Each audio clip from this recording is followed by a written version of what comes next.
A blessed day mga kaibigan. Ako po si Tech Shider. Welcome po sa aking YouTube channel. At muli po akong narito para ibahagi ang latest updates mula sa ating pinakamamahal na inang Reynang Helen Abdurrahjak. Nagbigay ng babala ang ating mahal na inang Reynang Helen sa mga tao na dadalo sa anumang pagtitipon sa Luneta at sa Central Bank, na wala siyang inuutos na pumunta ang mga taong concern, sapagkat ginamit ng mga claimants organizer ang kanyang pangalan, para sila ay dumalo sa gaganapin nilang okasyon. At walang kaugnayan ang ating mahal na inang Reynang Helen para kumubra at mamahagi ng kalupaan mula sa ating soberanya. Nasabihan din ng ating mahal na inang Reynang Helen, si Caretaker President Bongbong Marcos Jr., na mag-isip-isip sa kanyang mga ginagawang hindi tama. Ang video po na inyong mapapanood ay pagmamay-ari ng ating mahal na inang Reynang Helen Abdurrahjak. All credit po sa ating Her Royal Majesty at sa ating beloved Princess Putria Mariam Aljam. Inyo pong mapapanood ang original video sa kanilang official YouTube channel, na akin pong inilink sa may video description. Please be informed na hindi synchronized ang video, sapagkat aking nilapatan ng kanyang video ang kanyang audio broadcast. Para sa video background, para atin pong ma-visualize ang ating mahal na inang Reynang Helen Abdurrahjak. Para sa kompletong detalye, ating pong panoorin hanggang sa ito po ay matapos. Assalamualaikum warahmatullahi wabarakatuh. Live from the territory of our forefathers. This is Queen Helen Abdurrahjak Elizabeth III. Assalamualaikum warahmatullahi wabarakatuh. Live from the territory of our forefathers. This is Queen Helen Abdurrahjak Elizabeth III. May 2nd, 2023. Napaka ganda tingnan kung magkakaisa ang sambayanan. Napakaganda makita ang inyong suporta sa tunay na pagkakaisa. Subalit, warning po sa inyong lahat. Hindi po ako ang nagpatawag sa inyo para pumunta sa Central Bank. Wala po akong inutos na kayo ay pupunta sa Luneta. At lalo, wala akong inuutos na kayo ay mag-bus mula Mindanao, mula Iloilo, Antique, mula Capiz, para lang magkobra ng kalupaan. Wala po akong inuutos na mag-distribute ng kalupaan sa ngalan ng soberenya. Illegal po lahat ang ginawa ng mga maharlikang tribo, dahil hindi po iyan ang aking utos. Wala po akong inuutos na kayo ay pumunta ng Bulacan o kaya kahit saang dako ng Manila, dahil tinapos ko na rin ang ginawa ninyo sa Maguindanao, ginawa ninyo sa Palawan, na lahat iyan ay panlilin lang ng gobyerno, lalo na ang tinaguriang Bongbong Marcos na pinapackage ng mga kabal at ISIS. Pasensyahan tayo. Ang katotohanan ay katotohanan. At sinabi nga ng aking kasamahan, maraming hugis ang katotohanan. Katotohanan na sa likod ay kasinungalingan. Katotohanan na tama. Katotohanan na pwedeng gawin ng kung sino-sino lamang. Ngayon, ang tanong, saan ba kayo na katotohanan? Katotohanan na nanggagaling sa mga tinatawag natin mga taong merong kredibilidad, integridad at may profesyonalidad. Ngayon, titingnan natin Saan nga ba kayo nahahanay? Masakit lang makita. Maraming beses na kayong naloko. Anong pupuntahan ninyo? Pera o kahon? Pera o kayo ang malalagay sa alanganin? Punta kayo doon. Paano kung nagdesisyon ang kataas-taasan na hukom na mag-shutdown? Saan kayo matutulog? Sa hotel? May pera kayo? Paano kung na-shutdown lahat ng barko, lahat ng mga ports, lahat ng mga daanan? Hindi kayo naawa sa mga kasama ninyo? Kasi narinig ko, pangalan ko ang ginamit ninyo. Meron na bang ibang Helen Panolino na Queen Helen? O kayo ang nag-duplicate? Bongbong, natalo ka na mula pa sa China. Diba nung kinukuha nyo yung pera kasama si Irene, sino pang kasama ninyo? Diba umuwi kayo, $10,000 lang ang pinadala sa inyo ng mga elders? Dahil hindi kayo. Ngayon, dinidireksyon nyo pa. Wala na ang gobyerno, 2013 pa. Inantay ko matapos ang Carpenter Agreement noong March 22, 2015 at automatic ang Federal Republic of Lupasug nagkaroon ng tinatawag natin na sama-sama kasi kailangan namin magkaroon ng pamumuno, no? Lateral government. Namumuno kami noon pa dahil alam namin na tapos na ang otoridad binigay sa inyo. Ngayon, papuntahin nyo yung mga tao, maghahakot system kayo. Diba nangyari yan? Mula Bulacan, nag-spend yung mga BARM dyan, sinuportahan yung BARM papuntang Mindanao. Ngayon, ibabaliktad ninyo, taga-BARM pupunta sa Manila. Napakalaking kahangalan na yan. Ginagamit nyo ang konstitusyon, ginagamit ninyo ang batas. Ang batas ninyo, ang BTA nyo hanggang 2028, paano kung wala na rin lang balor ang pag-aantay ninyo? Diba pinatay ninyo marami? Tapos nag-offer kayo ng bulaklak sa mga fallen heroes ninyo? Paano yung mga sundalo na pinain ninyo nang dahil sa kawalang hiyaan ninyo sa pag-claim ng Ligwasan Mars, ng kaharian? Nakita ninyo? Yan ang kahangalan na sinasabi ko. Ngayon, sasabihin nyo, totoo ba itong sinasabi ko? At kini-question nyo kung totoo nga o kasinungalingan pa rin? Lahat ng posting ninyo, tagus iyan. Merong nagbabasa niyan. At ang hindi nyo alam, baka dampot kayo. Hindi biro ang kinakalaban ninyo. Batas sa batas. Ngayon, questionin nyo ang soberenya. Nagkamali kayo dahil ang konstitusyon binabago dahil illegal constitution ang 1986. Alam nyo ba yan? Ngayon, kawawa kayo na magiging biktima dahil hindi ako ang nag-utos. Pero kung may sarili kayong queen na nagsasabi nagdi-distribute ng kalupaan, paano kung wala kayong lupa na makukuha?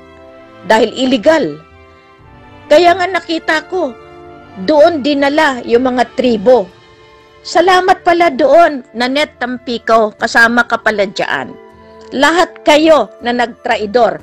Ami Sagor Mangkoy, nakita ko yung posting mo. Kung saan ka man naroroon ngayon, intayin mo lang dahil nakasama ka sa listahan. Ang sakit ng mga pananalita ninyo. Ano ba ang nagawa ninyo sa bayan? Kayanin nyo ba kung ano yung ginawa ko mula noong ako'y pinanganak? Sabihin nyo na yung dapat nyong sabihin. Lahat kayo na nanira, lahat na nang aapak. Pero paano kung ako nga ay ako na tinuringan, binigyan ng kapangyarihan ng aking mga lolo? Ngayon galit kayo sa lolo. Kayong mga butod tiyan, bitukon nang dahil sa pangunguha ng pera sa sangkatauhan. Alam nyo ba, ginaya nyo lang. Nakapera kayo eh. Nakita nyo ang sagana ng pera sa panloloko. Ngayon sabihin nyo ako ang scam? Ami, please, shut your mouth. Baka maglaki ang bibig mo sa kasinungalingan mo. Taga Marinduque ka? Check ko rin lahat iyan. Okay? Princess Emery de la Cruz, pakicheck yan. Taga Marinduque ka. Okay? Gomer Tandok. Tingnan nyo mabuti yung mga taong iyan. Ngayon, pairalin natin. Pamilya sa pamilya. Hindi ako nagsasalita ng patapos. Pero kaya ko kayong tutuntunin. At iyan ang sinasabi ko. Naniniwala kayo kay Bongbong? Saan na ba ang pera niya? Sinasabi ko nga eh. Paano niya makukuha? Paano siya maging signatory? Illegal government nga sila. Illegal president. Tapos na. Tinapos ko yan. Ngayon, hindi kayo naaawa sa sultan na totoo? Kung saan kayo kumukuha ng mga sultan-sultan ninyo? Johanna Makalinaw, taga Iloilo ka. Hinahanap ka namin. Pero since na marami ka nang naloko at yung mga nagpapaloko, hindi po siya signatory ng mother account. Nasa rehistro lamang po kayo ng SEC. May control po yan. Paano kung yung control ninyo sa SEC wala na ring balor? Mahiya kayo. Napapagod na rin ako. Tinutulungan ko kayo para maayos ang buong mundo, maayos ang kaharian ng lupasog ng Philippine Islands. Pero, sige lang, punta kayo sa Luneta para tama-tama pag nag-shutdown, ayos. Wala na kayong pagkain, nandiyan pa kayo sa lansangan o kaya kulong pa kayo. Yan ang hindi niyo alam. Kaya nagbabadya, nagbibigay ako sa inyo ng mga pasabi. Maraming nagsasalita, maraming kumukontra, wala kayong magawa dahil ilang nasyon ang sumusuporta sa katotohanan. Mapalad ang ibang tao na nakakakita ng katotohanan. Isa inyo ang nakikita ninyo kumo na nasasakuti kayo, kasamahan kayo, nagagalit kayo. Salamat. Ngayon, inaatasan ko, ikaw DILG, ikaw task force, marami kayong kasalanan. Anong gusto ninyo? Tuluyan na kayong ma-shutdown. Tuluyan na kayo mabawi ang kapangyarihan. Walang kapangyarihan po ang gobyerno. Kung wala ang royal family, wala kayo. Iyan ang pinakamasakit na katotohanan. Ngayon, sinabihan ko kayo, mula September 16, 2023, alam ni Apo Lakay, at salamat doon sa mga nagsuporta, nagbigay ng special order na pinirmahan na thumb mark. Lahat po yan patunay. Meron po akong ginagawa at iyan ay para sa pangkalahatan. May ginagawa po si Dato Puga sa Mapilindo. Kung ano po yung binigay, ay yun ang masusunod. Ngayon, patatahimikin ko kayo. Hindi ako ang patatahimikin ninyo. Dahil kayo mali ang inyong pahayag. Okay? Mali yung ginagawa ninyo. Biro nyo, your silence tolerated the crime of conspiracy. Maraming namamatay nang dahil sa inyong kasinungalingan, nang dahil sa pagsuporta ninyo sa mali. Gobyerno nagiging illegal, na nagiging immoral. Papayag ba kayo sa batas na ginagawa ni Robin Padilla na ang babae maging lalaki, lalaki maging babae, kakasal pareho ang mga kasarian? Kasama ba kayo dyan? Hindi nyo ba inisip? A true Islam is a true Christian. Kung anong imoralidad, hindi rin namin katanggap-tanggap yan. Marami na kayong ginawang kabalbalan. Ngayon, punta kayo Manila ha? Sige, bubuntutan kayo. Paano? Kung hindi lamang iyan ang mangyari sa inyo, paano kung pumutok pa ang bulkan at kayo ay natabunan? Wow, galing ninyo gumawa ha? Sinong obispado ang nagutos sa inyo? Barm? Sino ang sa Bulacan? Barm? Sino ang sa Luneta? Barm? Sino ang sa Malacanang? Barm? Ibaliktad na pala kayo eh. Hindi na pala kayo hawak nang dapat humawak sa inyo. Kayo ay ginamit na ng maling sistema. Mag-isip kayo. Tingnan niyo mabuti. Kaya my favorite platform ngayon at pananalita, tingnan niyo mabuti. Nakakatulong ba kayo o mas nakakabigay kayo ng pasakit? Totoo yan. Pera. Pero ayaw niyong ibigay. O di, pasensyahan tayo. Ibigay niyo na lang doon sa nagdi-distribute. Pupunta kayo dahil magdi-distribute ang polymer. Diyan ko kayo matitingnan. Dahil ang polymer na yan, inalaw iyan para itulong sa tao, hindi para sa eleksyon, hindi para sa ginagawa ninyong panluloko. Alam niyo ba yung 2 billion na share ni Queen? Dapat masaya na kayo. Dahil malaki na sana ang naitulong ko sa inyo. Hindi eh. Mas minabuti ninyo yung mga tarantado, yung mga naghari-harian, yung mga queen. Marami pong queen. Nandyan si Amor, Maharlika International, nandyan si Queen. Basta maraming queen. Okay lang yun.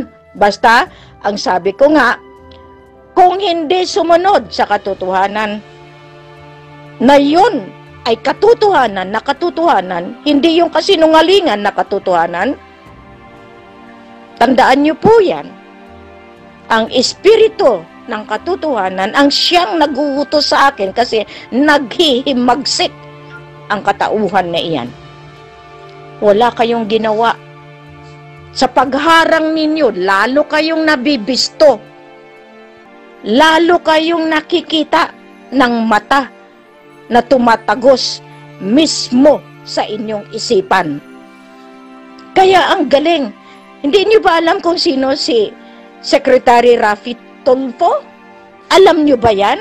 Ako pa ang ipatulfo ninyo. Inutusan ko na yan. Sige, punta kayo. Kung anong mangyari sa inyo. Sa kaliit ng pera ninyo. Sa kakapiranggot na pera ninyo. Isinakripisyo ninyo na malista kayo at malagay kayo sa kalabuso. Tandaan nyo yan. Ngayon, may-ari kayo ng gold, ilabas nyo. At nang kayo ay matabunan ng espiritu ng ginto na iyan. Kayo ang sekretary na naglilista ng kung ano-anong mga kabalbalan sa Malacanang, gawin nyo na. Ngayon, kaya kung hindi kayo bababa, kakalad ka rin naman talaga kayo. Ngayon, maghahakot pa kayo ng tao para gawin ninyong panangga. Mula sa Maguindanao, binaliktad niyo ang inyong programa. Bongbong, mag-isip ka. Ang tatay mo, hindi ganyan. Kung anak ka nga talaga, makinig ka.